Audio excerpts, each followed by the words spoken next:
Y vamos a ver un tema que quizás lo tendríamos que haber visto en la primera parte, porque tiene que ver con sistema nervioso, pero bueno, se decidió ponerlo ahora como un tema así, de esos que quedan en una cursada tan larga y con tan poco tiempo. Se decidió, bueno, vamos a ver funciones nerviosas superiores y dentro de todas ellas vamos a elegir una o un par. El año pasado se daban, no sé si ustedes, algunos saben, se daban 2 veces el teórico, al mediodía y a la tarde.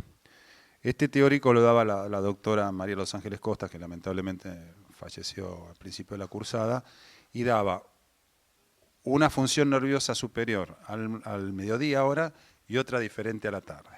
Como ahora cambiamos y se da solamente un teórico, a mí me tocó decidir un poco qué hacer, si darle las 2 que daba ella, media hora, y me pareció que no era lógico, así que tomé una y vamos a desarrollar esa. Pero funciones nerviosas superiores hay muchísimas, y ahora lo vamos a ir viendo, y muy complejas todas ellas.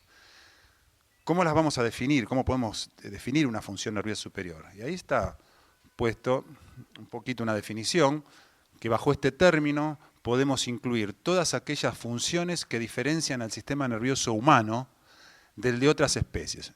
Si ustedes me dejan, yo ahí tengo mis serias dudas. Y vamos a ver por qué. No es tan así. Dentro de las mismas se incluyen la conciencia, el pensamiento, el aprendizaje, la memoria, la motivación, las emociones y el lenguaje. Igualmente, si uno lo puede sumarizar de otra manera a todo esto, tenemos el lenguaje y el habla, ¿sí? Obviamente es propio del ser humano. Las emociones, sexo, sexualidad y encéfalo, memoria y aprendizaje. Memoria y aprendizaje también lo pueden tener los animales, ¿sí? Es más, se utilizan los animales para hacer estudios justamente de aprendizaje y memoria. Y lo que vamos a ver hoy es sueño y vigilia, ¿sí? Y sueño y vigilia, si uno sabe, tiene un perrito, un gato, duermen y de lo lindo, ¿sí? Entonces, a esa definición que habíamos visto anteriormente, que decía, diferencian al sistema nervioso humano, yo ahí le pondría un signito de pregunta, ¿sí? Porque vamos a ver que acá hay algunas que también lo tienen otros animales, mamíferos e inclusive no mamíferos también. Entonces, lo que vamos a hacer hoy es tratar de orientarlos un poquitito, de hablar de un tema que es inclusive muy candente hoy en día, que es el sueño y la vigilia. Muy probablemente algunos de ustedes estén mal dormidos, común en esta época del año, cerca de los exámenes. Nosotros también estamos mal dormidos y vamos a ver que ese mal dormir en determinadas situaciones puede ser fatal. No solo por los accidentes, sino es fatal porque el no dormir produce la muerte, ¿sí? Hay estudios y hay gente que murió por no dormir. ¿Qué vamos a ver hoy? Sueño, miren qué lindo que están, nos gustaría estar todos así. Y vigilia, o sea, después de un lindo descansar, uno puede tener una muy buena vigilia. ¿Cómo vamos a definir o cómo se puede definir el sueño?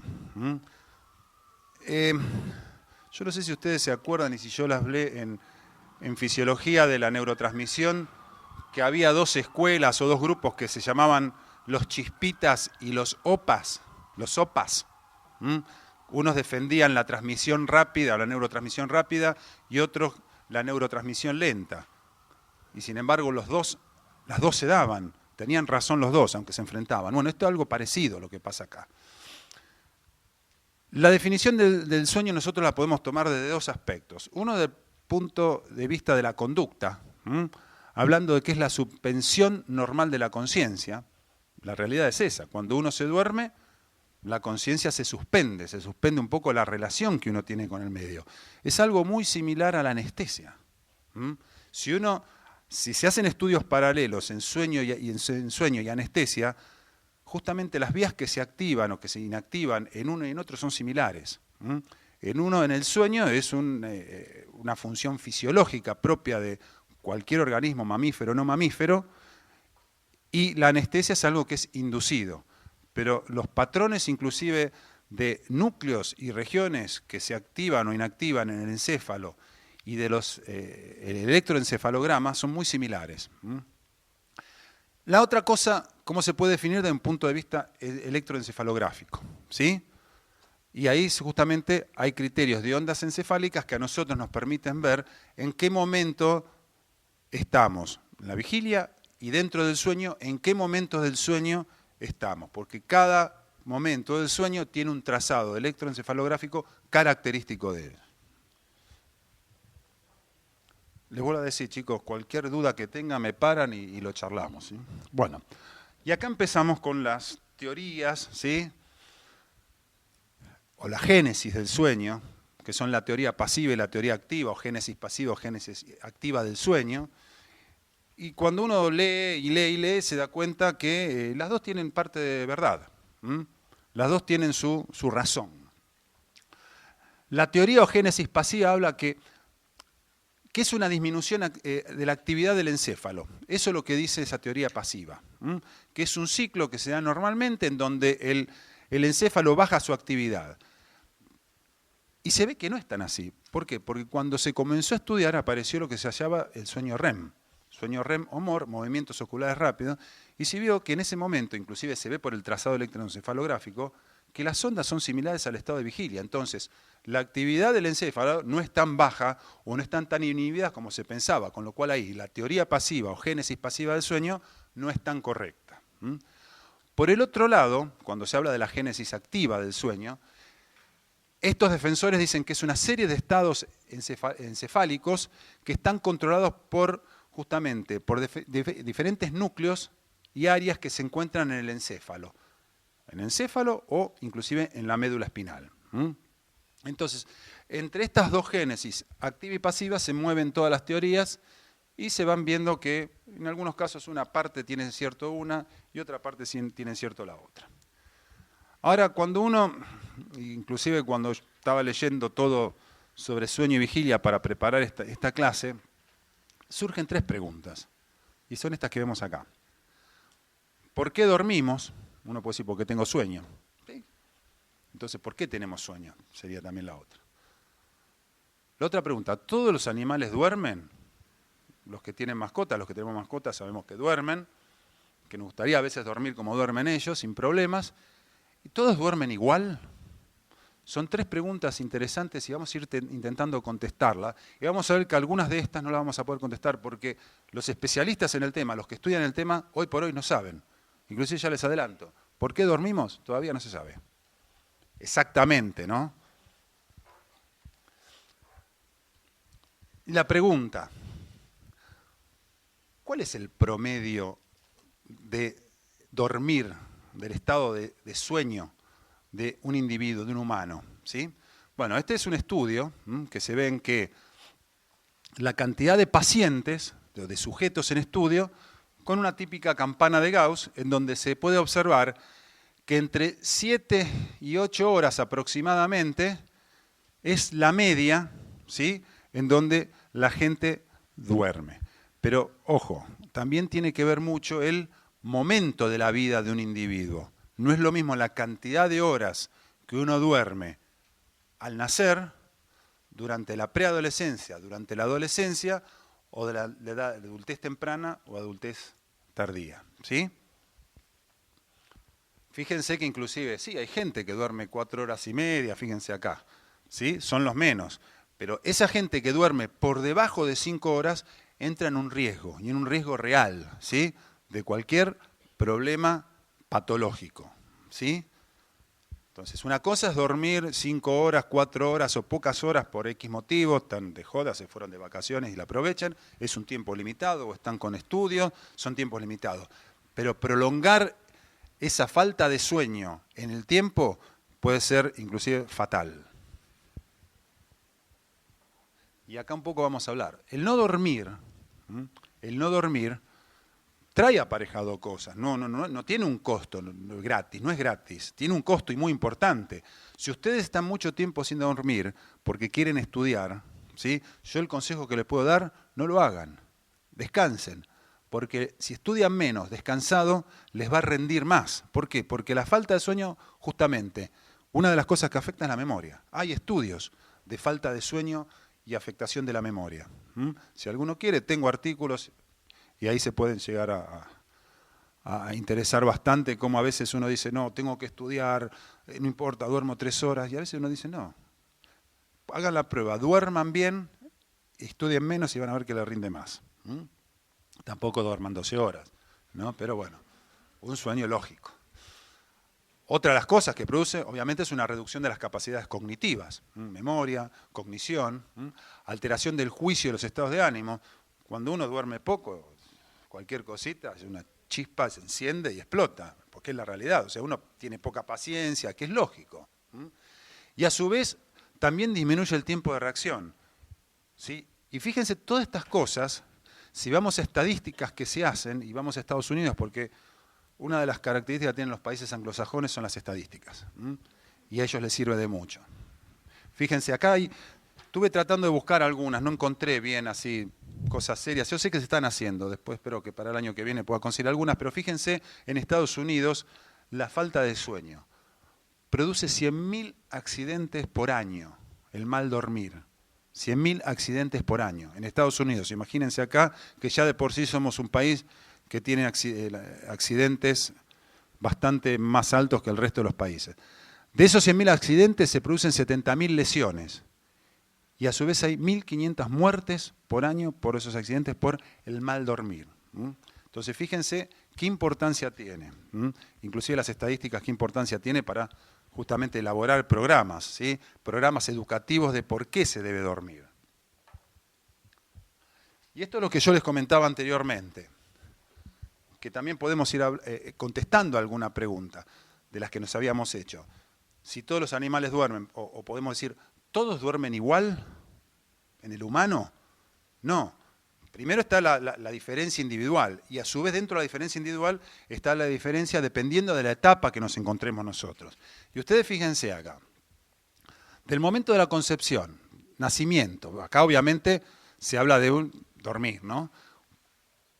Una vez que se nace, hasta el primer año de vida, fíjense la cantidad de horas que el bebito duerme. Estamos hablando aproximadamente de entre 14 y 16 horas. ¿Sí? Fíjense que cuando vamos aumentando los años, en la primera etapa de la infancia, dormimos entre 14 y 12 horas aproximadamente, y ya después cuando entramos en la preadolescencia y en la adolescencia ya es como que se cae más. Fíjense que hay una caída leve, una pendiente leve, y ya después entramos en una pendiente importante. E inclusive algo característico que se ve es que las personas adultas viejas en general duermen menos en el momento del sueño nocturno, pero generalmente ¿qué hacen? Duermen después del mediodía, la famosa siesta. Entonces es como algo reparador. En última instancia terminan durmiendo casi lo mismo que un adulto, ¿sí? En reglas generales.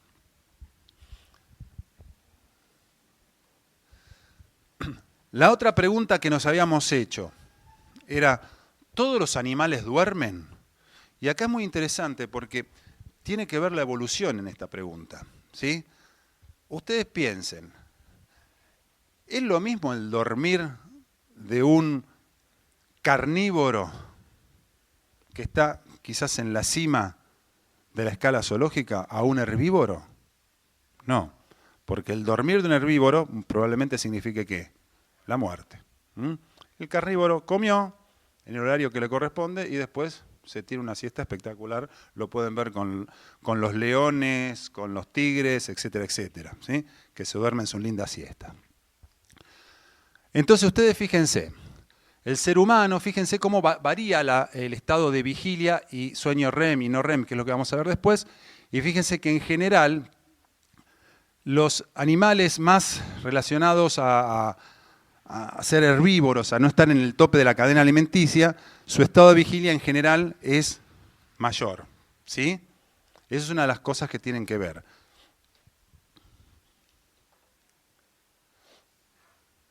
Y otra de las preguntas, ¿por qué dormimos? Y les puse un signo de interrogación grande, ¿sí? Y todavía podemos dejarlo porque no vamos a saber todavía por qué dormimos. Pero podemos tirar algunas teorías. Yo traje una frase de Shakespeare. Él decía que el dormir es la suave enfermera de la naturaleza. Una linda frase, Pero en última instancia, vamos a lo científico, a lo real.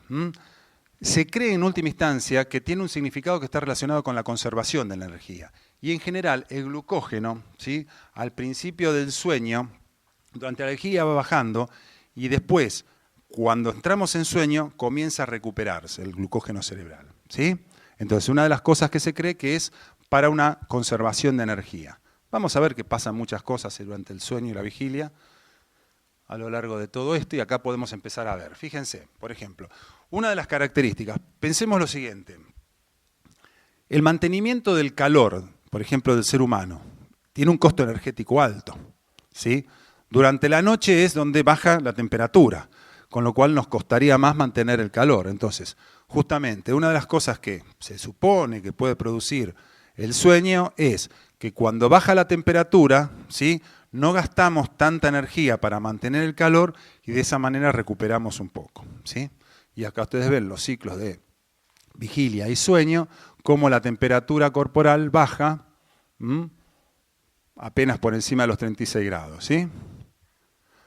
Después también tienen que ver, por ejemplo, la hormona de crecimiento. Esas son cosas mucho más complejas. El cortisol, ¿se acuerdan ustedes el cortisol que fue importante justamente para qué? En la reacción del despertar. ¿Para qué? Para preparar al organismo a ese estrés que significa el despertar y el volver a estar relacionado con el medio. Y ustedes fíjense acá, qué interesante. Va bajando durante la vigilia, ¿sí?, hasta llegar a valores mínimos al principio del sueño. Y horas antes del despertar, justamente, los niveles de cortisol aumentan. Y de esa manera que preparan al individuo para el estado de vigilia. Todo tiene, en última instancia, una cierta explicación. Ahora, ¿por qué dormimos todavía exactamente? No se conoce. Y algo muy interesante, volvemos a la fisiología evolutiva, que uno dice, bueno, el dormir uno piensa, bueno, duerme, baja la actividad del cerebro, vamos a ver que en algunos casos la baja, en otros no la baja, es cíclico todo eso, y punto. Pero hay animales que evolutivamente lograron mantener parte del hemisferio activo. Y esto ocurre, por ejemplo, en los delfines. Yo se lo puse acá, el delfín nariz de botella del Océano Atlántico, tiene esta particularidad. Una hemiporción está en estado de sueño y la otra hemiporción está en estado de vigilia. Y se van alternando durante todo el ciclo circadiano. Entonces siempre tiene una parte del cerebro que está activa, está atenta justamente al medio. Y es una forma evolutiva de adaptarse a esa situación que tiene. De que no solo el delfín es predador, sino puede ser predado. ¿Sí? Y ustedes fíjense que se han hecho los estudios. Los estudios están hechos porque fíjense los trazados electroencefalográficos. En un estado de vigilia, con un característico encefalograma de un estado beta, y fíjense en el sueño, las ondas con más amplitud, ¿sí?, mucha menor frecuencia. Y este es un interesante experimento, ¿sí?, en donde empezaron a ver la importancia del sueño, que la falta de sueño puede producir la muerte. Este experimento está hecho en rata, se conectó se hizo el electroencefalograma de la rata, y ese electroencefalograma estaba conectado a un sistema, acá abajo, de la jaula, que estaba la rata control y la rata experimental. En la rata experimental, cuando el electroencefalograma marcaba que estaba entrando al momento del sueño, empezaba a dar vuelta, a rotar la base de la jaula. Entonces el animal se despertaba, no podía dormir nunca. Siempre tenía que estar despierto. En el momento que empezaba la onda electroencefalográfica a estar en estado de sueño, empezaba a rotar la base. ¿Qué lograron con esto? Que no duerma. ¿Qué le pasó? Al cabo de 28 días murió. Así de simple. Entonces, ¿qué lograron ver con eso? Con eso, que es terrible, pero lograron ver algo.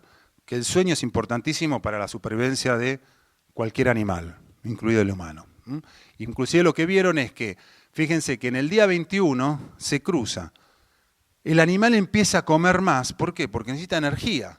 Está el cerebro activo. Acuérdense que el cerebro es el que más bombas sodio ATPasa tiene. ¿Y eso le produce qué? Un gasto energético. Entonces, fíjense cómo se cruza. Empieza a comer más, baja de peso y muere. Entonces, este experimento así, un poco trágico, logró demostrar algo que se suponía, que si no dormimos, nos morimos. ¿Sí? ¿Entienden hasta acá, chicos? Bueno. Y esto que ven acá es cómo se produce el sueño, cómo entramos en sueño. Esto es un esquema sumamente simplificado de cómo entramos en sueño. Y acá también otra de las cosas que se demuestra es la importancia de los ritmos circadianos. ¿Por qué? Ustedes se acuerdan en el ojo que tenemos, los bastones y los conos. Pero esos son receptores específicamente de luz, ¿sí? Que van a estar relacionados con, posteriormente, por la formación de la imagen, ¿sí? Pero en cambio existen unas celulitas también en la retina que contienen una sustancia que se llama melanopsina. Esa melanopsina, cuando se activa, dependiendo de la falta de luz o aumento de la luz, hace que unas regiones que se encuentran en el hipotálamo, esas células, esas neuronas que tienen esta sustancia, viajan, proyectan justamente hacia el núcleo supraquiasmático que se encuentra en el hipotálamo, ¿sí? Y a su vez ese núcleo supraquiasmático proyecta a uno conocido por ustedes, que es el núcleo paraventricular. Y ese núcleo paraventricular, ¿se acuerdan de la vasopresina? Proyecta, ¿sí?, hacia la médula espinal, ¿sí?, que a su vez va a enviar proyecciones al ganglio cervical superior. ¿Ganglio cervical superior qué es? Un ganglio simpático. Entonces, ahí se produce una sinapsis. Esa sinapsis va a enviar una proyección noradrenérgica. ¿Hacia dónde? Hacia la glándula pineal. Y allí esa noradrenalina liberada va a actuar sobre receptores beta 2, fundamentalmente también sobre alfa, que van a producir y a estimular la síntesis ¿de qué? De melanina. Melatonina. No sé dónde saqué melanina. Melatonina. Y entonces, la melatonina es esa hormona que dicen del sueño, que aumenta durante el sueño, va disminuyendo durante la vigilia. ¿Está? Y esa es la manera en donde se va regulando ese ciclo de sueño y de vigilia. Esto no quiere decir que la melatonina es la panacea de cuando no duermo me la tomo y logro el sueño, porque se vio que no es así. Ayuda justamente en determinadas situaciones, ¿sí?, como los viajes largos en avión, ¿sí?, una terapia con melatonina que permite más o menos mantener o restablecer los ciclos circadianos. Lo que sí tienen que ver, que es importante, son estas regiones de acá, fundamentalmente el núcleo supraquiasmático, porque se sabe que si uno lesiona ese núcleo, altera todo ese ritmo circadiano. Con lo cual, mediante ese tipo de estudios se puede ir sabiendo los núcleos que están involucrados y fundamentalmente qué funciones pueden tener durante justamente todo ese ritmo o ese ciclo de sueño y vigilia. ¿Está, chicos, hasta acá? ¿Se entendió? Bueno. Habíamos dicho, antes, la génesis pasiva, se pensaba que el sueño justamente era pasivo y reparador, pero se sabe perfectamente hoy en día que existe una interacción entre diferentes sistemas neurales que permiten el prender y el apagar, o sea, el ciclo del sueño y de la vigilia. Que el sistema nervioso se prenda y se apague en determinadas situaciones, ¿sí?, que son unas secuencias características que permite justamente ese ciclo. Eso es lo que básicamente es la génesis activa del sueño.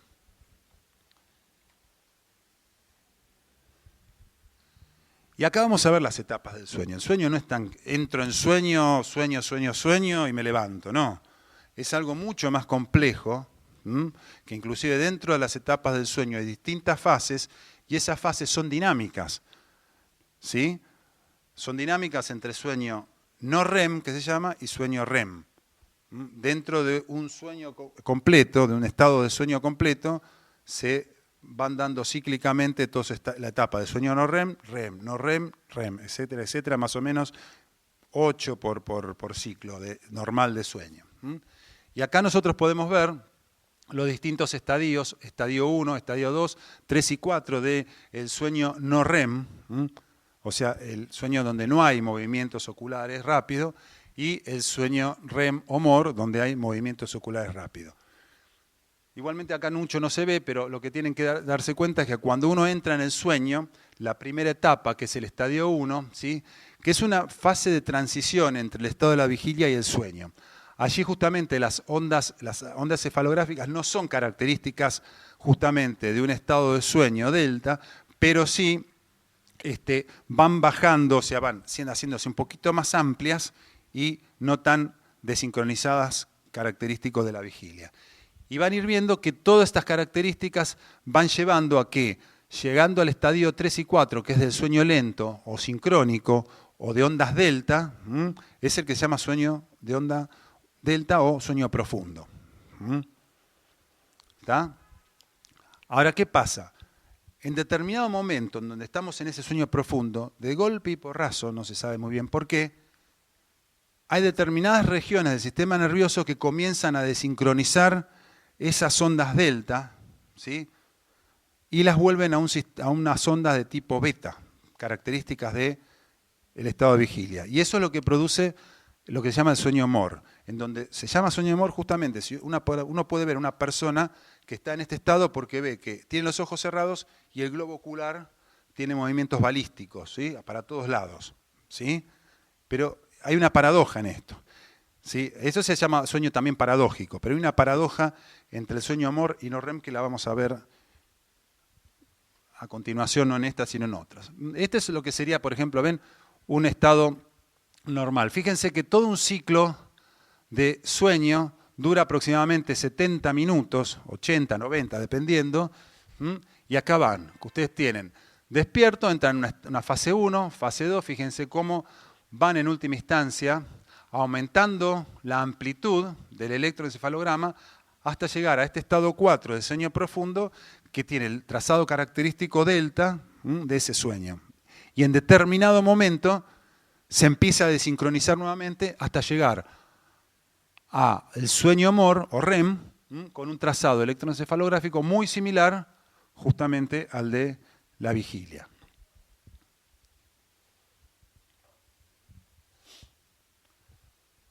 Fíjense, acá un poco yo les puse que también es importante saberlo, conocerlo, justamente, cómo es el patrón en un normal, en un humano, que va a depender de los niños, del adulto y del joven. Y fíjense cómo, en general, van aumentando en el adulto algunas fases de este sueño y otras van disminuyendo, ¿sí? Fíjense en los niños, el sueño profundo, ¿sí?, fíjense cómo están en un 50% y fíjense cómo en el adulto joven, adulto mayor, eso va bajando.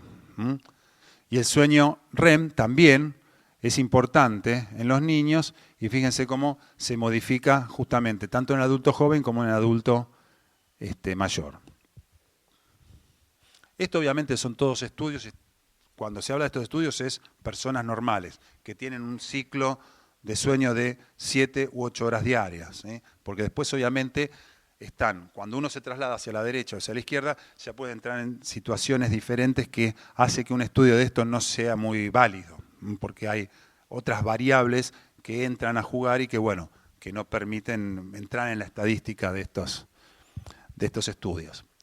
Y acá fíjense, por ejemplo, esto sería un estadio de sueño y vigilia, como uno está en las distintas fases del sueño, entra en REM, fase de sueño REM, esto es todo un ciclo nocturno de sueño. Y fíjense una característica que el sueño REM, ¿qué pasa? Se prolonga en el tiempo, ¿sí? Es cada vez mayor. Eso es algo característico. Y fíjense justamente en esos periodos de sueño REM, cómo se puede ver un electrooculograma.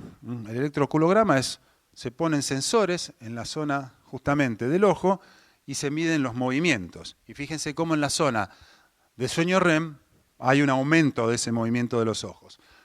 Un electromiograma, o sea, el movimiento de los músculos, y eso es importante porque van a ver que en el sueño REM uno piensa que los que más se mueven son los músculos grandes y no. Justamente, son los músculos más pequeños los que se mueven. Entonces se ponen esos electrodos en distintos músculos y se miden. Y fíjense que en general en el REM hay un movimiento, pero no es tan grande como hay en los otros sueños, o en los sueños no REM. Después tienen ustedes acá, por ejemplo, la respiración, la frecuencia cardíaca. Esto, bueno, obviamente para los hombres, la erección del pene, por ejemplo, que se da característico fisiológico en el sueño REM. ¿Sí? Pero fíjense, por ejemplo, la frecuencia cardíaca y la respiración, cómo aumentan específicamente en el sueño REM. Inclusive ustedes la ven a la persona más agitada en ese momento. Acá yo se los traté de simplificar las características del sueño REM. Después vamos a tener un cuadrito también. Son los movimientos oculares lentos de rotación en el no REM, ¿sí? Hay una disminución del tono muscular general, disminución de los movimientos corporales. Eso también hay que verlo, porque yo no estoy muy de acuerdo. Lo saqué de un libro, pero yo no estoy muy de acuerdo con algo que vamos a ver después. Lo que sí aumenta la frecuencia cardíaca, la presión arterial, la respiración, el índice metabólico y la temperatura, ¿sí? Eso de índice metabólico y temperatura tiene que ver un poco con la obtención nuevamente de energía para recuperar, ¿sí? Que es lo que habíamos hablado al principio. En el sueño REM tenemos los característicos movimientos oculares rápidos y balísticos. Hay parálisis de los músculos, acá está lo que yo les decía, hay parálisis de los músculos grandes, ¿sí? Y hay una contracción de los pequeños, por ejemplo de los dedos, ¿sí? Hay un aumento de la frecuencia cardíaca, de la presión arterial, de la respiración en general, del metabolismo mismo, y hay también respuestas motoras menores. ¿Está? A ver si yo quería llegar a una... Esta, por ejemplo, acá yo se los puse comparativo mejor, este cuadrito, que son, ¿cuáles son los parámetros? El sueño no MOR y el sueño MOR, ¿sí? El electroculograma, ¿se acuerdan del dibujito que veíamos que durante el no MOR prácticamente no había movimiento de los ojos, mientras que en el MOR, el electrooculograma, aparecían justamente todas las espigas debido a los movimientos. El electromiograma lo mismo, la presión arterial, la frecuencia cardíaca, el gasto cardíaco, fíjense que está todo disminuido, y en general acá se habla de variable, pero tiende a un aumento de esos parámetros. El metabolismo cerebral está disminuido y en el caso del MOR aumentado, justamente porque es un sueño paradójico, ¿sí? Se llama paradójico, ¿por qué? Porque estoy en sueño y estoy con un trazado beta de vigilia, por eso se llama también sueño paradójico. La temperatura corporal está disminuida y justamente una de las características en el sueño MOR se pierde justamente la termorregulación. Inclusive a veces en ese momento la persona se ve agitada, transpirada, por ejemplo. Hay una pérdida total de la regulación de la temperatura corporal. También la frecuencia respiratoria, bueno, esto más o menos lo vimos. Acá yo les traigo también otro cuadrito. Este es muy interesante porque está tomado, es reciente, del 2012, de una review que se hizo sobre sueño y vigilia. Y los cambios fisiológicos, por ejemplo, del sistema cardiovascular.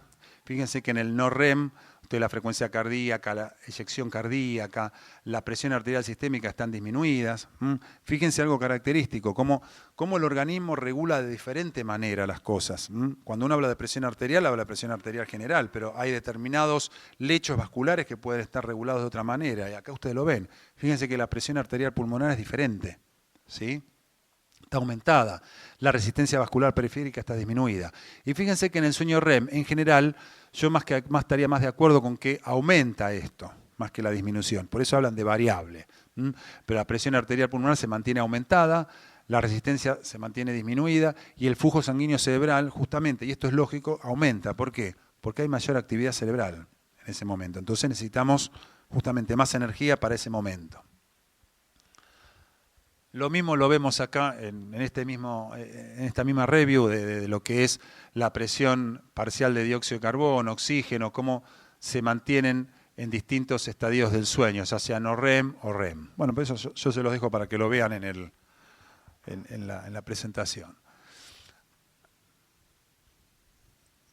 ¿Por qué ocurre el sueño REM? Porque uno dice, estamos durmiendo bien, estamos en un sueño no REM que es el reparador. ¿Para qué aparece? ¿Sí? Bueno, vamos a ver que no sabemos para qué aparece, lo que sí sabemos cómo se produce. Ya por algo empezamos. Ustedes van a ver acá, en esta región que se llama la región o la formación póntina reticular, es una región que contiene neuronas GABAérgicas, el neurotransmisor GABA.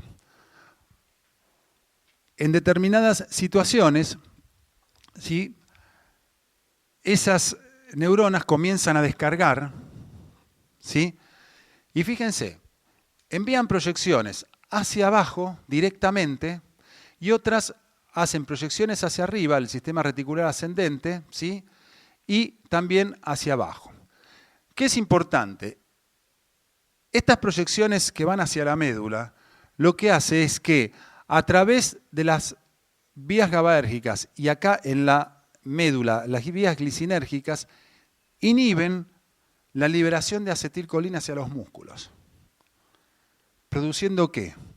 Lo que se llama una atonía muscular, que es algo característico justamente del estado REM o MOR. Una atonía muscular de los músculos grandes. Acuérdense, está la unión neuromuscular. El neurotransmisor es GABA, está en una motoneurona alfa. Para arriba, ¿qué pasa? Para arriba lo que se produce es una inhibición de los mecanismos inhibitorios, con lo cual se comienza la descarga hacia la corteza y de esa manera se desincroniza ese trazado delta que estaba sincronizado con una onda lenta. Se sincroniza y llega justamente al estado beta, sí, de la vigilia, similar a la vigilia. Entonces, este estado es el que produce esa activación en la región reticular póntina de las GABAs, de las neuronas GABAérgicas, tanto para abajo como para arriba, lo que produce es una inhibición, y abajo una inhibición que produce la atonía, y arriba una inhibición de la inhibición, lo que produce una activación del trazado. Y esto es lo paradójico, a su vez, también de lo paradójico que tiene el sueño REM. Si yo les digo, ustedes, por lo que vimos anteriormente, activo el encéfalo, pero al mismo tiempo, ¿qué hago? Estoy inhibiendo, produciendo atonía muscular. Por eso llega a este estado paradójico de decir que el sueño no REM tenemos justamente un encéfalo inactivo, justamente dado por esas ondas electroencefalográficas de trazado delta, con un cuerpo activo. Nosotros tenemos más movimiento del cuerpo en el estadio no REM que en el REM. Y en el REM todo lo contrario, tenemos un encéfalo activo, que lo podemos ver en el trazado electroencefalográfico, pero una atonía, o sea, un cuerpo inactivo. ¿Y cómo se puede demostrar eso? En los sonámbulos. Los sonámbulos, el momento de sonambulismo no es en el sueño REM, es en el no REM. El sonámbulo cuando se despierta está en sueño no REM. Cuando se despierta, cuando empieza a caminar, es en el no REM. O sea, no tiene la atonía, porque en el no REM, en el REM, ¿por qué no lo podría hacer? Porque hay una atonía muscular, cosa que en el no REM no hay. Por eso esta paradoja, encéfalo inactivo, cuerpo activo en el no REM, y lo contrario, encéfalo activo, cuerpo inactivo en el REM. Por eso todo esto del sueño y vigilia es una paradoja constante en todas las cosas. Bueno, y vamos a la pregunta que yo le digo, hoy por hoy no sabemos qué es para qué sirve, cuáles son las funciones de ese sueño REM, que se da cíclicamente durante todo el estadio del sueño. Son muchas las hipótesis, inclusive hay muchas hipótesis desde el punto de vista más psicoanalítico, psiquiátrico, pero realmente cuál es la función no se sabe. Unos hablan que la actividad onírica, quiere decir la actividad de los sueños, ¿sí?, libera comportamientos menos entrenados en el estado de la vigilia. Inclusive esto un poco tiene que ver con la teoría de Freud, ¿sí?, de que el sueño un poco da la idea de la liberación del ello contra el yo, etcétera, etcétera. Bueno, que eso lo sabrán bien los psicoanalistas, yo no tengo ni idea ni comparto mucho eso, pero bueno. La otra es que ayuda a eliminar los recuerdos no deseados acumulados en el día. ayuda a consolidar las etapas, las tareas aprendidas. De esa manera un poco, tiene que ver un poco con la plasticidad que ocurre en los fenómenos de memoria y aprendizaje. Y hay algo que es muy interesante, que este científico Alan Hobson dice que el REM lo que tiene es tanto escoria como oro, tanto basura como tesoro cognitivo, tanto ruido informal como señal de algo. Eso es lo que dice que es el sueño REM, esta persona. ¿Sí? Es un poco satírico con lo que dice, pero, o sea que va a depender de muchas cosas, pero todavía hoy, como vemos, no se sabe para qué sirve el sueño REM, cuál es la función. ¿Sí? Fíjense esto, algunos estudios mostraron que en el sueño REM el 60% de la gente que es despertada y que recuerda ese sueño REM tiene que ver con tristeza, aprensión o enojo, los sueños que tiene en ese momento. El 20% es felicidad o interés y otro 10% sentimientos o actos sexuales. Eso es lo que recuerda la gente del momento del sueño REM. Sin embargo, ¿cuál es la importancia? No sabemos, porque si a una persona nosotros la despertamos del sueño REM, no le va a pasar nada. Pero si una persona nosotros la despertamos de un sueño no REM, sí, de ese sueño reparador. Por eso, fíjense que si uno lo despierta durante 2 semanas o suprime ese sueño REM durante 2 semanas, no tiene problema, no hay modificación en el comportamiento. Sí se lo hacemos a unas personas que las despertamos durante 2 semanas o no tienen el sueño no REM. Por ende, la pregunta, ¿para qué sirve el REM? Seguimos con la incógnita. Está, pero no sabemos para qué está. Sabemos cómo se produce, pero no sabemos para qué está. Bueno, esto más que nada para ir viendo, ya para, no sé ni qué hora es. ¿Qué hora es, chicos? Vamos mal, como siempre. Para que vean un poco cómo se empezaron, o sea, y esto es algo característico del sistema nervioso, cómo se estudia el sistema nervioso y las distintas funciones, en este caso el sueño y la vigilia.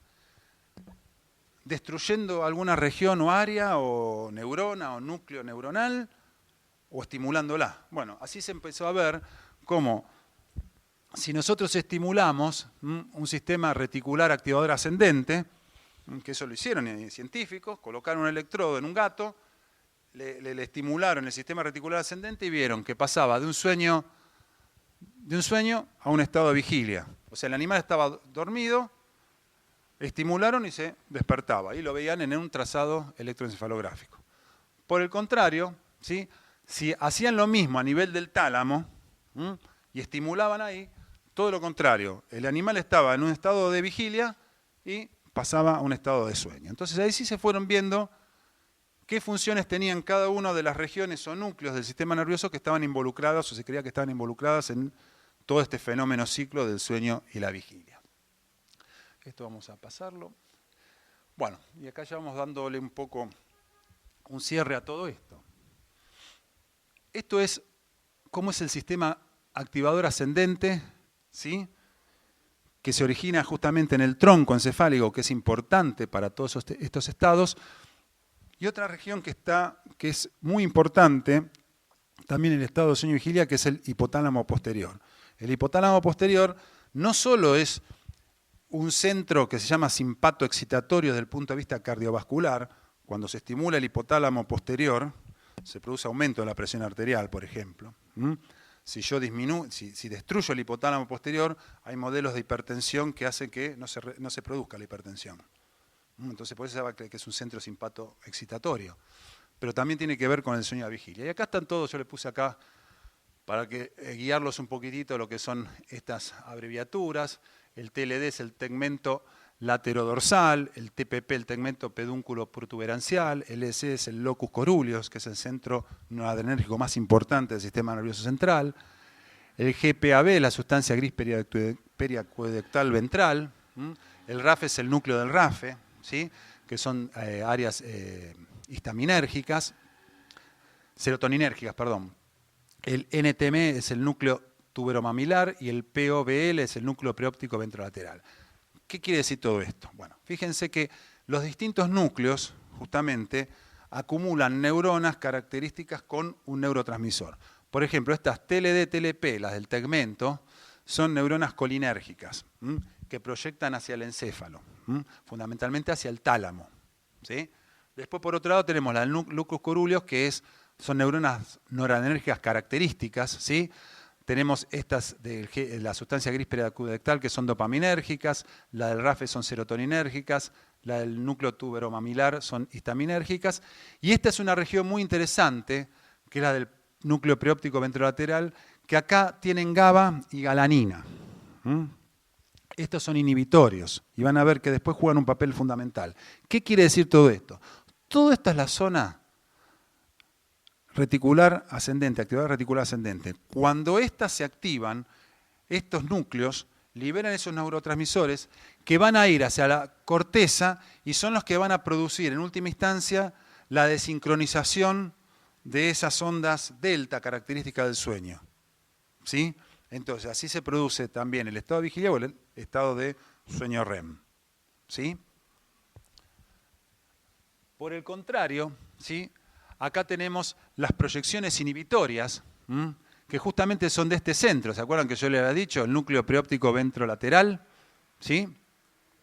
Que liberan GABA y orexina. ¿Se acuerdan de la orexina? ¿La vieron la orexina, chicos?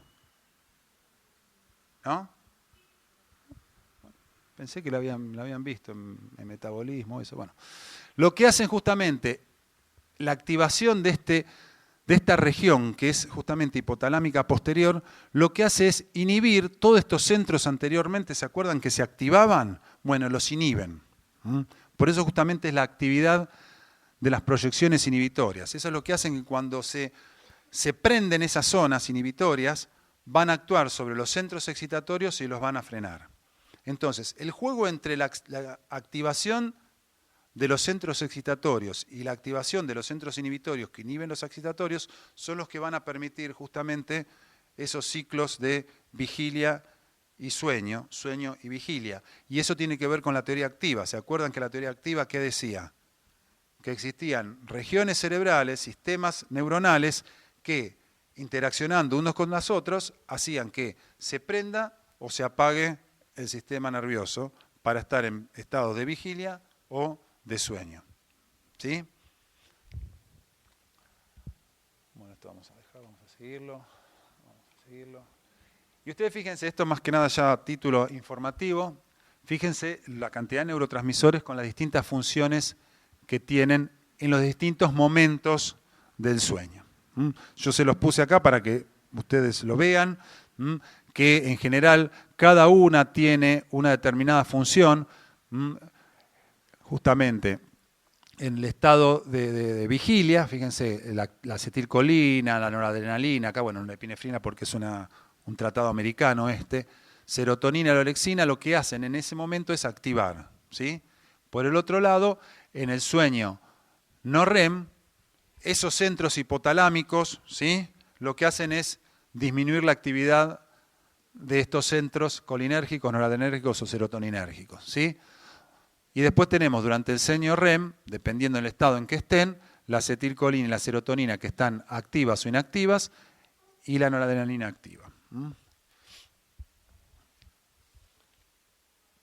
Para terminar, para que vean que existe, yo no me quiero meter en la parte de fisiopatología porque no es la función del curso de fisiología, pero me pareció importante para terminar esto, ¿sí? y redondear un poquitito, una clasificación internacional de los desórdenes del sueño, que está dada por la Sociedad Americana de Desórdenes del Sueño, ¿sí? Que las clasifica en 4 grandes grupos, ¿sí? Que tienen las disomnías, ¿sí? Que es fundamentalmente las dificultades para iniciar o mantener el sueño, ¿sí? Después tenemos las parasomnías, o fenómenos en los que no están involucrados los mecanismos de sueño-vigilia, ¿sí? Pero que se presentan durante los estados de sueño, ¿sí? Los desórdenes asociados a alteraciones médico-psiquiatras, ¿sí? Que ya tienen que ver con enfermedades neurológicas, psiquiátricas o otras enfermedades de patología del sistema cardiovascular, respiratorio, digestivo, etcétera, etcétera. Y los trastornos de sueños propuestos provisoriamente. ¿Qué quiere decir? Que todavía no entran dentro de una clasificación. O sea, le han quedado obviamente una cantidad de de características o de que no podían encuadrar dentro de los otros tres y las pusieron acá. Entonces, esto básicamente es lo que la sociedad americana da como trastornos de sueño, son muy importantes. La vida cotidiana cada vez hace que la gente tenga más trastornos de sueño. Así que bueno, chicos, muchas gracias, felices sueños y suerte en los exámenes.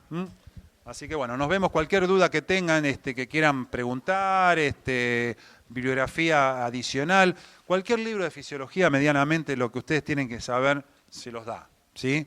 Quizás unos más o menos con profundidad, pero si quieren alguna lectura adicional, eso me viene de pregunta, yo les puedo tirar alguna.